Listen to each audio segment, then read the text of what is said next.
श्रीगुरुभ्यो नमः। कान्ताय कल्याणगुणैकधाम्ने नवद्युनाथप्रतिमप्रभाय नारायणायाखिलकारणाय श्रीप्राणनाथाय नमस्करोमि। श्रीमत्समध्वविजय तृतीय सर्ग 30ನೇ ಶ್ಲೋಕ. अवदतीति पितर्यपि चोदिते प्रतिबुभुत्सुषु तत्र जनेष्वपि अयमुदीर्य तदर्थमवाप्तवान् परिषदो ह्यसमानसुमाननाम्.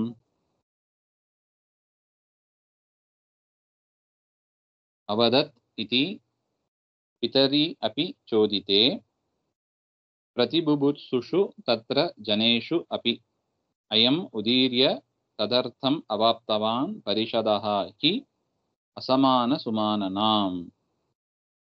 ಅಂದರೆ ಸಭೆಯಲ್ಲಿ ಲಿಕುಚ ಎನ್ನುವ ಶಬ್ದಕ್ಕೆ ಅರ್ಥವನ್ನು ಹೇಳದೆ ಮಧ್ಯಗೇಹ ಭಟ್ಟರು ಪ್ರವಚನವನ್ನು ಮುಂದುವರಿಸಿದಾಗ ವಾಸುದೇವ ತಂದೆ ಹತ್ರ ಕೇಳ್ತಾರೆ, ನೀವು ಲಿಕುಚ ಶಬ್ದಕ್ಕೆ ಅರ್ಥ ಹೇಳದೆ ಮುಂದೆ ಹೋಗ್ತಾ ಇದ್ದೀರಾ, ಅದರ ಅರ್ಥವನ್ನು ಹೇಳಿ ಹಾಗೆ ಅಂತ.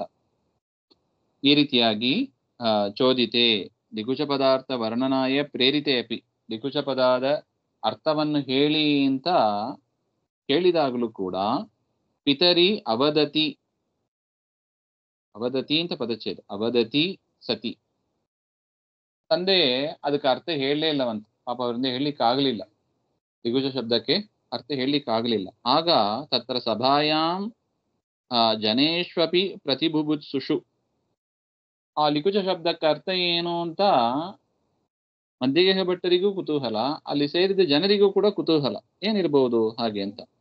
ಅಯಂ ವಾಸುದೇವ ತದರ್ಥಂ ಲಿಕುಜ ಪದಾರ್ಥಂ ಉದೀರ್ಯ, ಆಗ ವಾಸುದೇವ ಆ ಸಣ್ಣ ಮಗು ಆ ಲಿಕುಜ ಶಬ್ದದ ಅರ್ಥವನ್ನ ಹೇಳಿದ್ರಂತೆ. ಹೆಬ್ಬಲಸು ಅಂತ, ಲಿಕುಜ ಶಬ್ದಕ್ಕೆ ಹಲಸು ಹೆಬ್ಬಲಸು ಅಂತ ಅದರ ಅರ್ಥ, ಆ ಮರದ ಹೆಸರು.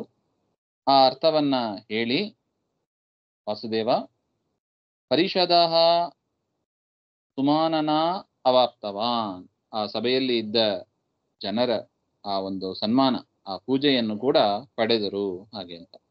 ಎಂತಹ ಅದ್ಭುತವಾದ ಒಂದು ಅಸದೃಶವಾದ ಒಂದು ಪಾಂಡಿತ್ಯ. ಆ ವಯಸ್ಸಿನಲ್ಲಿ ಶಬ್ದಗಳ ಮರಗಳ ಅರ್ಥವನ್ನು ಹೇಳಬೇಕಂದ್ರೆ ಅದು ಸಾಮಾನ್ಯ ಅಲ್ಲ ಅಂತ ಜನರು ಕೊಂಡಾಡಿದರು ವಾಸುದೇವನನ್ನ ಅಂತ ಹೇಳ್ತಾ ಇದ್ದ.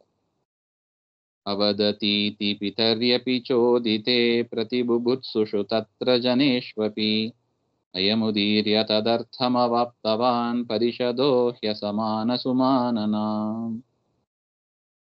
ಮುಂದಿನ ವಿಚಾರ ಮತ್ತೆ ನೋಡೋಣ. ಶ್ರೀಮಧ್ವಾಂತರ್ಗತ ಶ್ರೀಕೃಷ್ಣ ಅರ್ಪಣಮಸ್ತು. ಶ್ರೀಹರೇ ನಮಃ.